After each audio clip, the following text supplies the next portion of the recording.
मुझे नहीं पता कि वर्तमान में कितने सारे ऐसे लोग हैं जो इतिहास के तहखानों में जाकर ये देखते होंगे कि राजधानी रांची के राजकुमार महेंद्र सिंह धोनी किन परिस्थितियों में क्रिकेट खेले, कैसे वे महान बने, कैसे बल्लों के साथ, कप्तानी के साथ उनका राब्ता हुआ और फिर अंतर्राष्ट्रीय स्तर पर वो एक खेल प्रेमी के तौर पर जाने जाने लगे, एक प्रसिद्ध क्रिकेटर के तौर पर जाने जाने लगे। क्रिकेट के भगवान कहे जाने वाले सचिन तेंदुलकर भी उनकी बड़ी इज्जत करते हैं और उनकी बड़ाई करने से भी नहीं चूकते। पर आज इस वीडियो में न ही हम रांची के राजकुमार महेंद्र सिंह धोनी के बारे में ज्ञान भगाड़ेंगे और न ही सचिन तेंदुलकर के बारे में आपको बताएंगे। हम बस आपको ये दिखाने की कोशिश करते हैं, महज एक झांकी, कि कैसे राजकुमार महेंद्र सिंह धोनी, जो रांची के राजकुमार कहे जाते हैं, उनके गढ़ में यानी रांची के मोरहाबादी मैदान में एक बच्चा कैसे क्रिकेट खेलता है, एक बच्चा अपने बल्लों को कैसे भांजता है, वो भी महज 5 साल की उम्र में। क्या नाम है आपका? रेयांश। रेयांश। रेयांश, आपको क्रिकेट खेलना पसंद है?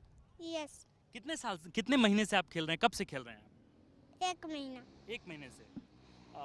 और ये बताइए, सबसे पसंदीदा क्रिकेटर आपके कौन है? विराट कोहली। विराट कोहली। आपको किनके ऐसा बनना है? विराट कोहली। आपको विराट कोहली अच्छे लगते हैं? और कौन अच्छे लगते हैं? रोहित शर्मा। रोहित शर्मा अच्छे लगते हैं। आप ये सोच रहे होंगे कि आखिरकार इस वीडियो की महत्ता क्या है, या बच्चे तो होते हैं और पिता आज अपने बच्चों को, माता पिता अपने बच्चों को एकेडमी में भेजते हैं और फिर 4-5 साल से वे प्रैक्टिस शुरू करते हैं। पर आप समझिए कि जिस झारखंड या जिस बिहार के इलाके में हम रहते हैं, वहाँ एक रूढ़िवाद या पारंपरिक सोच यही है कि बच्चे बड़े हो जाएं तो फिर उनको यूपीएससी, बीपीएससी, एसएससी, रेलवे और न जाने कितने ही एग्ज़ामों में उन्हें धकेल दिया जाता है, बस इसलिए क्योंकि वहाँ से वो निकल करके एक अच्छे पद पर पदस्थ हो पाएँ। आज हम इनके पिताजी से बात करेंगे। महज 5 साल की उम्र है इनकी। इनका 5 साल उम्र है। 5 साल उम्र है और 5 साल की उम्र में आप इन्हें क्रिकेट खिला रहे हैं। क्या है इसके पीछे का मोटिवेशन? मोटिवेशन ये है कि मुझे स्पोर्ट्स से शुरू से ही बहुत अच्छा लगता था और मेरा फेवरेट प्लेयर वीरेंद्र सहवाग हुआ करते थे। तो मुझे बहुत मन था कि मैं क्रिकेटर बनूं, बट मुझे उस तरह की कुछ मिल नहीं पाया। तो फिर मैं सोचा मन में, ये मुझे बहुत तुरंत से ख्याल में नहीं आया, बट मैं कभी सोचा था कि यदि मेरा बेटा आता है, होगा, तो मैं उसे ज़रूर क्रिकेटर बनाऊंगा। बट मैं एक और बात इसमें जोड़ना चाहता हूँ। ये महज 1 महीने से ही ये प्रैक्टिस यहाँ शुरू किया है, केवल पिछले मंथ से ही स्टार्ट किया है। और अभी आप जो देखे होंगे वहीं साई स्पोर्ट्स अथॉरिटी में जो है वहीं से ये खेल रहा है और 1 ही महीने में इतना सारा इम्प्रूवमेंट इसमें है। मैं आपको बताऊं कि मोरहाबादी मैदान चाय वालों के लिए गढ़ माना जाता है, और जब मैं यहाँ चाय पी रहा था तो मैंने देखा कि एक लड़का महज 5 साल की उम्र का और कैसे वो बल्ला भांज रहा है और फिर बॉल बाउंड्री के पार लगा रहा है। आप ये बताइए कि सबसे पहले तो मैंने आपका नाम इस बातचीत में पूछना ही भूल गया। जी, मेरा नाम अमित चौबे है। अमित जी, आप ये बताइए कि जिस दौर में हमारी एक सोच होती है हमारे समाज में कि बच्चे जो हैं उन्हें वो यूपीएससी क्रैक कर लें, आईएएस बन जाएं, पीएस बन जाएं, आपने क्यों सोचा कि और कैसे ये ख्याल आया कि अपने बच्चों को क्रिकेटर ही बनाना है?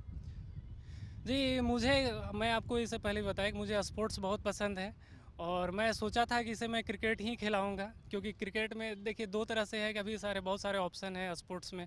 तो मुझे लगा कि ये क्रिकेट खेलता है और इसे कुछ दिनों से मैं नोटिस इससे पहले कर रहा था कि बैट बॉल लेके अपने प्रैक्टिस खुद करते रहता था। बस ये अचानक से नहीं हुआ, उतना इसको शौक नहीं था। बट जब यहाँ शुरू किया आना, उसके बाद इसको बहुत सारा ख्याल जग गया कि अब हमको क्रिकेटर ही बनना है, विराट कोहली की तरह बनना है।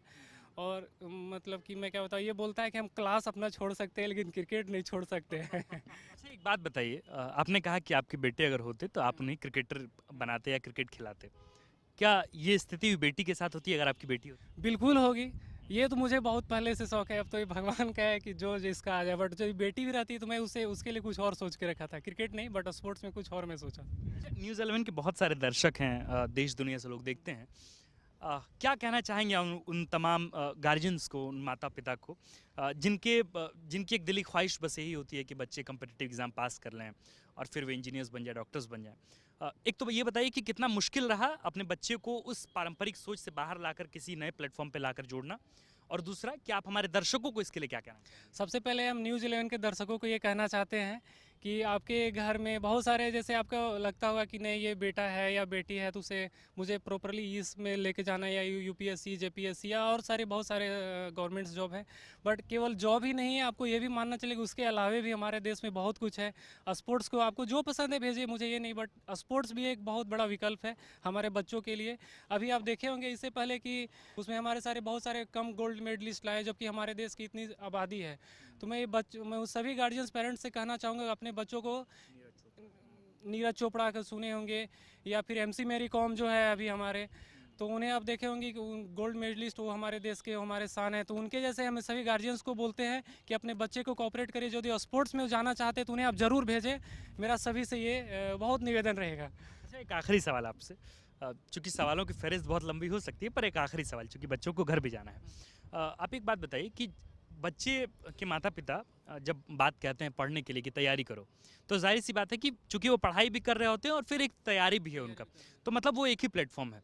लेकिन कितना मुश्किल होता है कि पढ़ाई भी कर रहा है और बच्चा और खेल भी रहा है, तो जाहिर तौर पर जब बच्चे खेल रहे होते हैं तो एक तनाव और फिर थकावट भी आती है। तो कैसे पढ़ाई और खेल दोनों को गार्जियंस मेंटेन कर सकते हैं बच्चों के, इसके बारे में कुछ टिप्स बताइए। ये हम गार्जियंस को ये बोलना चाहते हैं कि उनके पढ़ाई भी मिस ना हो और साथ में खेल को भी बुलाएं। थोड़ा सा गार्जियंस के लिए प्रॉब्लम होता है, साथ में बच्चों के लिए भी होता है, क्योंकि ये खेल के बाद थक जाते हैं, फिर उन्हें पढ़ना पड़ता है। तो एक तो शारीरिक रहता है थकावट, उसके बाद मेंटली उधर पढ़ना भी रहता है। बच्चों को बहुत सारे अभी तो होमवर्क आ गए हैं, तो उससे थोड़ा सा, लेकिन वो एक धीरे धीरे हैबिट हो जाने से आदत हो जाता है। तो थोड़ा सा मैनेज करके चलना पड़ेगा गार्जियंस को और बच्चों को भी। बहुत बहुत शुक्रिया अमित जी, आप बहुत नेक काम कर रहे हैं। अब देखिए कि हमारा जो समाज है ना, वो एक ऐसे तबके में बटा हुआ है जहां हमारी सोच ये होती है कि आप सिविल सेवा की तैयारी कर लें, आप किसी सरकारी नौकरी की तरफ चले जाएं। पर अगर माता पिता यह चाहें कि हमारे बच्चे आने वाले वक्त में वो खेल में जा सकते हैं, क्योंकि आप देखेंगे कि झारखंड में ही कई सारे ऐसे आदिवासी इलाके में ऐसे लोग हैं जो मौजे से फुटबॉल बनाकर खेल लेते हैं, पर आप ये कहें कि उन्हें अच्छा प्लेटफॉर्म नहीं मिल पाता, जिसकी वजह से वो अंतर्राष्ट्रीय या राष्ट्रीय स्तर पर जब या फिर वो राज्य का नेतृत्व या प्रतिनिधित्व नहीं कर पाते। जिस झारखंड आंदोलन में जयपाल सिंह मुंडा का नाम जुड़ता रहा, आज ज़रूरी है कि जयपाल सिंह मुंडा के उस अवधारणा को, खेल को लेकर जो उनकी समझ थी, उनसे हम कुछ सीखें। हम उम्मीद करते हैं कि एक न एक दिन हमारे झारखंड, बिहार और अजाने कितने भी सारे ऐसे राज्य हैं जहाँ पर ये सोच चल रही हैं, उस रूढ़िवाद सोच को ऐसे पिता तोड़ेंगे और ऐसे बच्चे भी तोड़ेंगे। बाकी आप सबको बहुत बहुत शुक्रिया, और आपको भी। आप कुछ कहना चाहेंगे? नहीं कहना चाहेंगे आप? हाँ? मेरे पास सेंसर है क्या? हाँ? हम बोले ही क्या? तो बहुत बहुत शुक्रिया आप तमाम लोगों का। आप देखते रहिए न्यूज़ 11 भारत में। हूँ आपके साथ आकाश और कैमरे के पीछे हैं राजा।